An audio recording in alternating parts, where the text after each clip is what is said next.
Beberapa waktu yang lalu kita pernah membahas series mengenai Maradona yang ceritanya berakhir di momen Piala Dunia 86 di Meksiko. Sekarang waktunya kita lanjut dengan cerita kehidupan Maradona pasca Piala Dunia 86 itu, ketika Maradona membawa Napoli menjadi klub yang jaya raya. Seperti yang pernah kita simak di video lalu, pasca momen tawuran di final Copa del Rey melawan Athletic Bilbao di tahun 1984, Barcelona kemudian membuang Maradona dari list rencana pemain musim berikutnya. Corrado Verlaino, presiden klub Napoli, langsung gercep merespon situasi tersebut.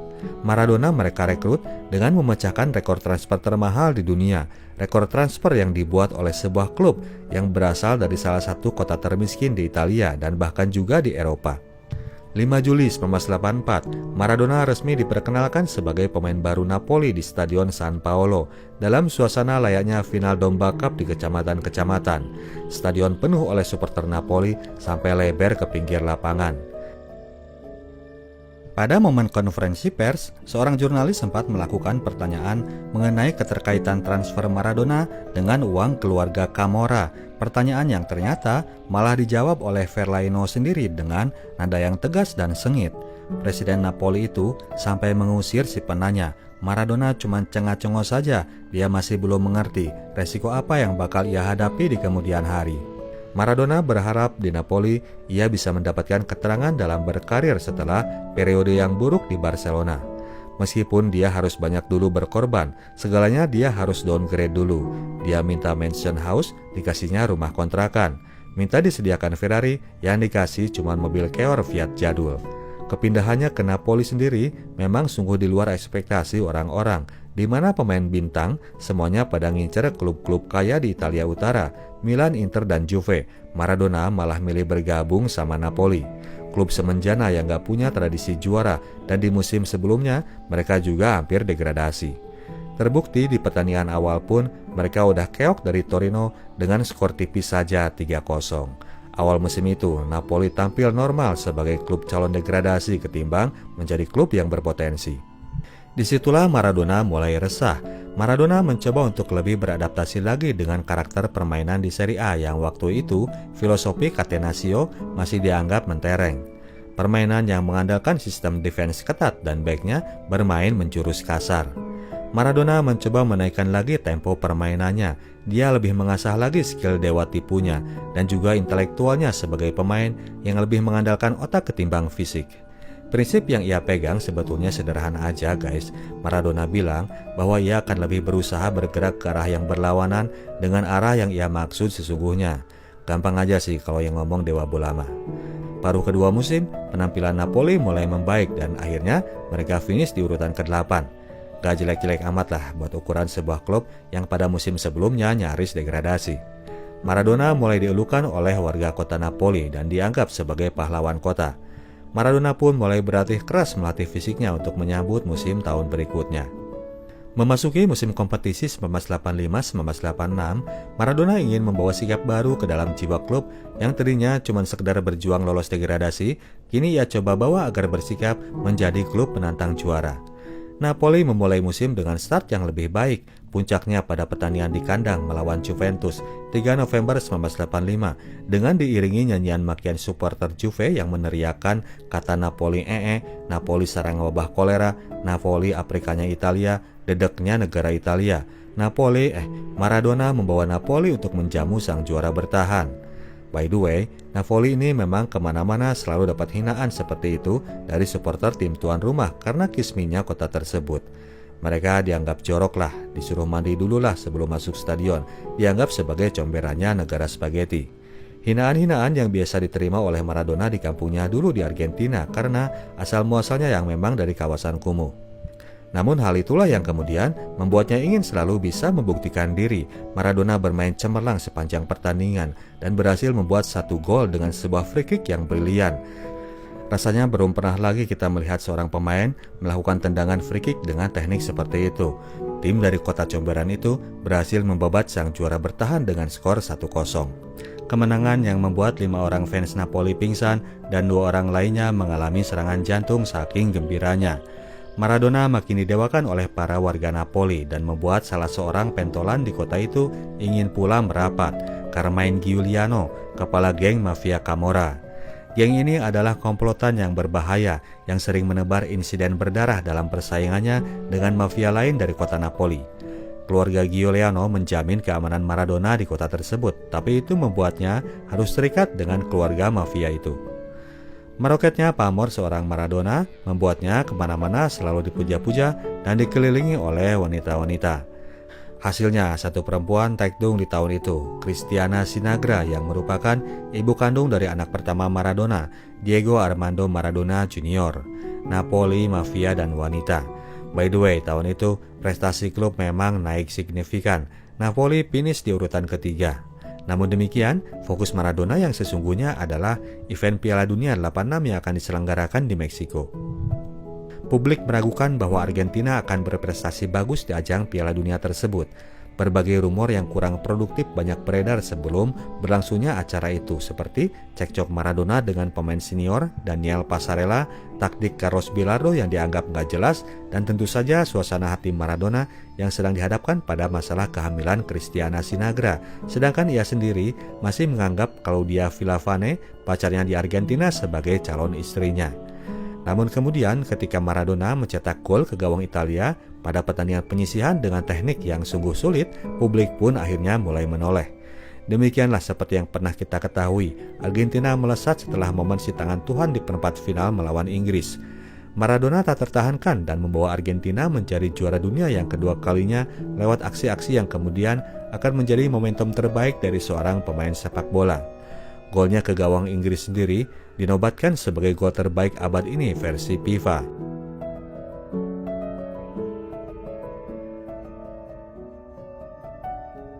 Maradona dan timnas Argentina pulang kampung dan disambut oleh jutaan penduduk Buenos Aires. Suasananya sangat gegap gempita, guys. Sangat sulit untuk membandingkannya dengan momen-momen bersejarah lainnya. Orang-orang pada berjejal-jejal, padat merapat, dan membuat gelombang. Copet pun sepertinya akan sulit mau kerja di suasana begitu mah. Seorang anak dari wilayah kumuh Buenos Aires pergi berjuang dan menang. Tampang Maradona pun pada akhirnya menghiasi segala jenis cover majalah di seluruh dunia.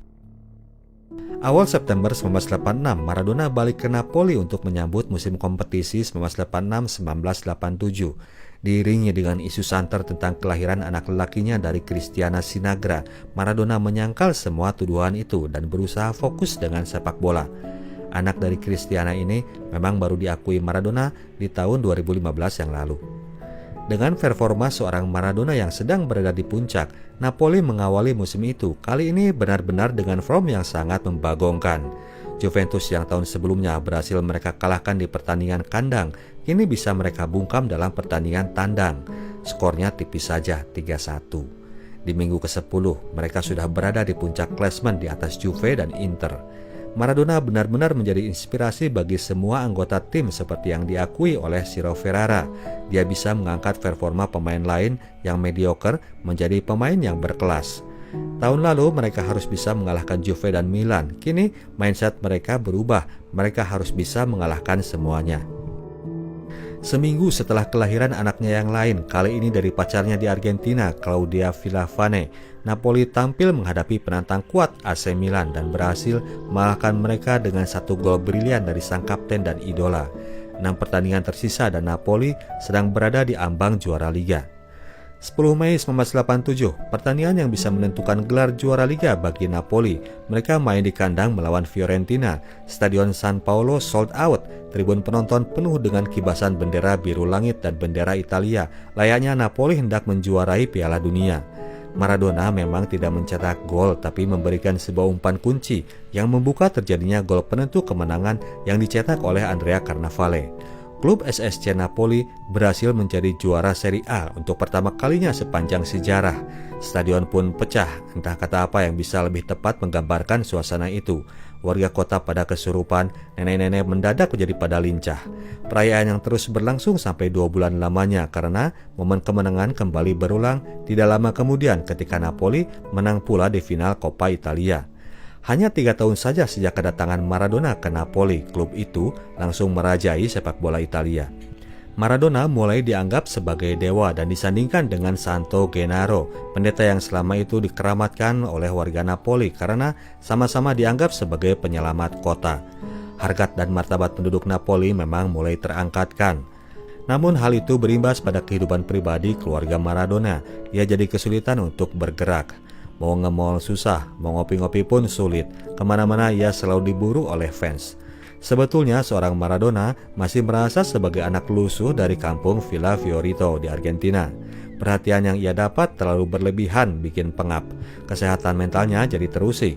Akhirnya sebagai pelarian, Maradona balik lagi kepada barang haram yang sebelum Piala Dunia sudah ia tinggalkan, yaitu kokain. Kebetulan di Napoli, Maradona sangat gampang untuk mendapatkannya. Tinggal telepon keluarga Giuliano sang mafia, barang pesanan pun akan diantar. Namun dekat dengan mafia, Maradona pun akhirnya menjadi terikat kepada mereka.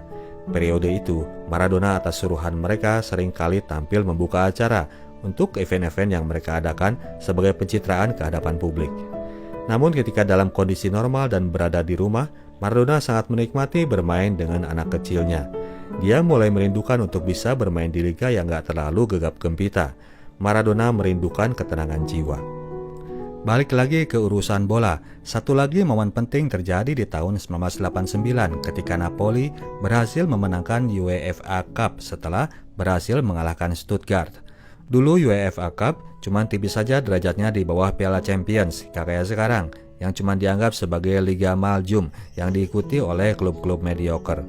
Kota Napoli kembali pecah. Ciro Ferrara nyembah-nyembah karena udah dikasih asis oleh sang kapten sehingga dirinya bisa mencetak gol kemenangan. Merasa sudah memberikan segalanya, selepas itu Maradona meminta kepada Verlaino agar ia diizinkan pindah klub. Namun tentu saja sang presiden tidak mau melepas bintang besarnya. Mau apa Napoli tanpa Maradona?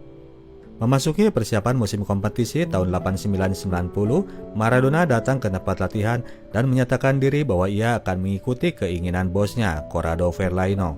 Tapi terlihat dari raut mukanya bahwa ia melakukannya dengan terpaksa.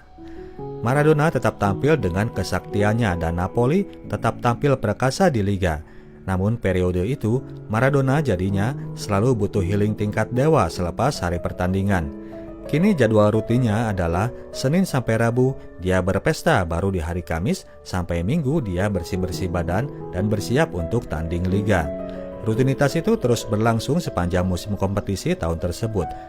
Pihak klub berikut juga Verlaino mengetahui kondisi Maradona tersebut, namun mereka selalu berusaha menyembunyikannya dan mengatur agar pipis orang lain yang dipakai untuk tes urin Maradona selepas pertandingan. Kebetulan prosedurnya saat itu memang gak begitu ketat. Cobaan urusan mental diiringi juga dengan ujian dalam urusan fisik. Defender musuh makin brutal menekel Maradona, sang bintang jadi sering merasa kesakitan. Maradona kerap kali harus diberi suntikan obat pereda sakit pada kaki dan punggungnya agar bisa bermain dalam pertandingan berikutnya. Ketika ia lagi sober dan berada di rumah, Maradona berusaha untuk bisa menikmati kebebasan dengan jalan di malam hari membawa keluarganya. Namun sedikit aja dia keluar rumah, informasi sudah masuk ke telinga Carmine Giuliano. Si mafia itu lalu mencegat Maradona, memaksanya untuk ikutan gabung bersamanya. Alih-alih membawa Maradona dalam suasana private, Carmine malah membawa Maradona ke tengah warga Napoli di kawasan kumuh dan membiarkan sang kapten harus menelan kepenatan yang memungkinkan ia balik lagi dalam kecanduannya. Itulah cara si gangster untuk mengontrol Maradona melalui titik lemah sang bintang, kecanduannya terhadap kokain. Resiko yang harus dibayar mahal oleh seorang Maradona efek dari kebintangannya yang tiada tara.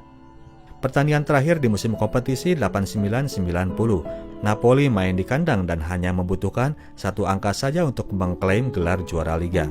Pertandingan yang dikuasai oleh mereka dan 3 poin pun berhasil mereka dapatkan. Napoli dengan Maradonanya berhasil menjuarai Serie A untuk kedua kalinya, namun reaksi Maradona terlihat biasa-biasa saja. Sudah pasti skuad Napoli kali ini bersama jajaran pengurus termasuk itu presiden klub merayakannya dengan gila-gilaan. Mereka semua main di Champions di kamar ganti pemain. Maradona dan Verlaino berambisi untuk memenangkan Piala Champions tahun depan. Tahun itu, tahun 1990, adalah tahunnya Piala Dunia dan Italia yang berperan sebagai negara penyelenggara. Tim tuan rumah sangat berharap mereka akan kembali memenangkan kejuaraan karena pada tahun itu mereka pun memiliki skuad yang berpotensi dengan bintang-bintang muda yang cemerlang seperti Roberto Baggio, Paolo Maldini muda, Gianluca Vialli, Roberto Mancini dengan jenderal lapangan tengah bintang Roma Giuseppe Giannini dan pertahanan yang dikomando oleh legenda Milan Franco Baresi. 3 bintang Napoli, Andrea Cernavale, Fernando Di Napoli dan Ciro Ferrara ikut terpanggil memperkuat tim. Italia difavoritkan untuk menjadi juara, terlebih lagi karena mereka bermain di kandang. Maradona sendiri meskipun tahun itu ia lebih banyak tablengnya, bagi dia Piala Dunia bukan event kaleng-kaleng. Dia mempersiapkan diri dengan serius dengan incaran agar bisa tercatat di dalam sejarah membawa Argentina sebagai juara dunia 2 kali in a row. Meskipun tampil tidak secemerlang di Pildun sebelumnya, Argentina tetap mampu lolos sampai perempat final dan bertemu dengan Yugoslavia, tim yang juga banyak dihuni bintang-bintang muda yang kemudian akan menghuni klub-klub besar di Italia dan Spanyol, Robert Prosinecki, Dejan Savicevic, Dragan Stojkovic, Davor Šuker, Alen Boksic, dan Darko Vančep. Pertandingan harus ditentukan dengan adu tendangan penalti. Maradona gagal melesakkan gol, namun Argentina untungnya punya kiper seorang Sergio Goycochea yang tampil sebagai pahlawan menahan tendangan penalti pemain Yugo. Argentina masuk ke babak semifinal. 2 jam kemudian di Roma, Italia pun berhasil meraih tiket semifinal setelah mengalahkan Irlandia 1-0. Lawannya nanti di semifinal tidak lain dan tidak bukan adalah Argentina, dan pertandingannya sendiri akan dilangsungkan di kota Napoli, kandang dari bintang tim lawan mereka, Diego Armando Maradona.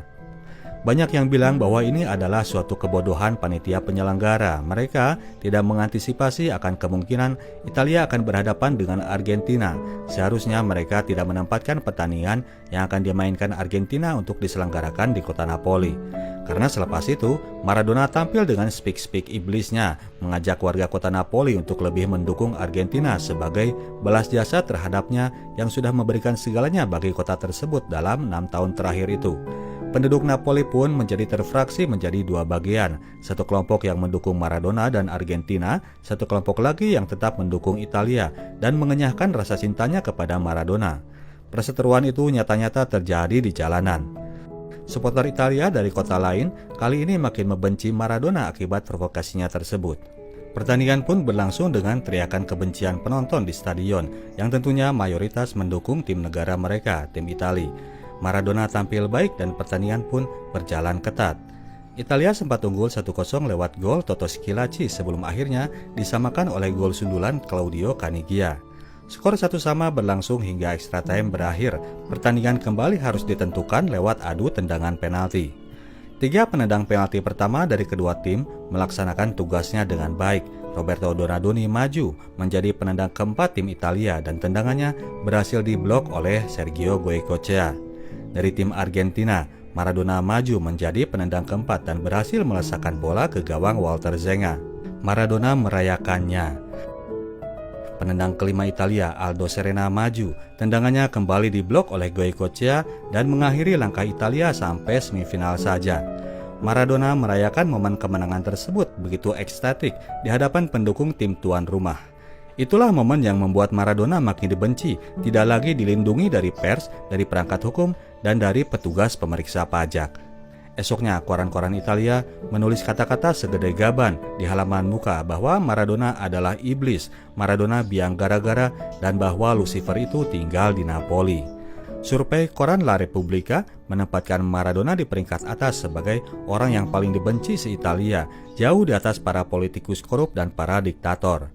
Pada saat partai final dan lagu kebangsaan Argentina dikumandangkan, tidak ada suasana hikmat dan hormat, yang ada malah teriakan dan cemoohan para penonton warga Italia, para pembenci Maradona. Argentina pun kalah pada partai final, Maradona nggak jadi menciptakan rekor. Setelah momen Piala Dunia itu, Maradona tidak lagi disanjung oleh rekannya di Napoli. Di malam Natal, ia dibiarkan duduk sendiri. Sebuah operasi penyadapan dilakukan terhadap telepon rumah Maradona untuk mengorek borok sang bintang.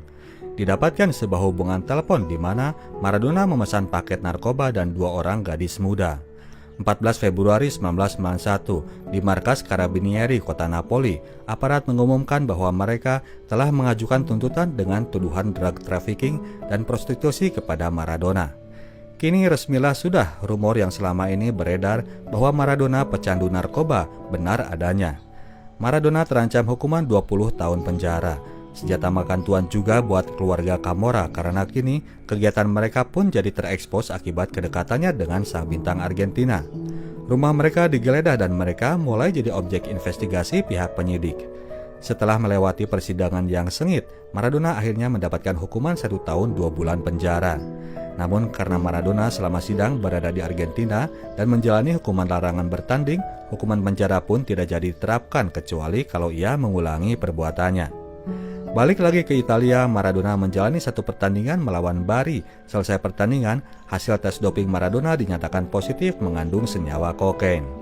Maradona mendapatkan hukuman 15 bulan larangan bertanding di Serie A dan larangan mengikuti pertandingan internasional oleh FIFA sampai dengan bulan Juli 1992. Maradona benar-benar hancur atau mungkin sekali dihancurkan. Setelah dikeluarkannya hukuman itu, ia pun segera balik ke Argentina membawa keluarganya dan tidak lama kemudian, masih di bulan April, Maradona ditangkap oleh aparat setempat dalam sebuah kejadian penggerebekan narkoba yang terjadi di sebuah apartemen di Buenos Aires. Maradona pun menjalani rehabilitasi dan awal musim 92-93, akhirnya sang bintang keluar dari Napoli, dia ditransfer ke Sevilla.